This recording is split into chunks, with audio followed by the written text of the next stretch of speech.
မိမိရဲ့ဖုန်းမှာဖုန်းမှန်နှစ်ချက်တော့လိုက်ရုံနဲ့ပါဝါပွင့်စီတယ်နှစ်ချက်တော့လိုက်တာနဲ့ပါဝါပြန်ပိတ်စီတဲ့နီလန်းလေးကိုမသိသေးဘူးဆိုလို့ရှိရင်ဒီဗီဒီယိုလေးကိုစောင့်အောင်ကြည့်ပေးပါအဲ့တော့ကိုစင်းတို့တွေစက်တီတဲကိုသွားမယ်စက်တီတဲကိုသွားပြီးပါပြီဆိုလို့ရှိရင် home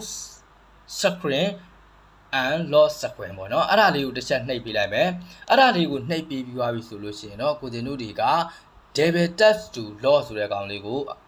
ကိုတင်တို့တွေအမှန်ချစ်ပေးလိုက်မယ်ပြီးသွားပြီဆိုလို့ရှိရင်အဲ့ဒီရဲ့အောက်ကိုနည်းနည်းလေးဆွဲချပြီးလို့ရှိရင်ကိုတင်တို့တွေ double tap to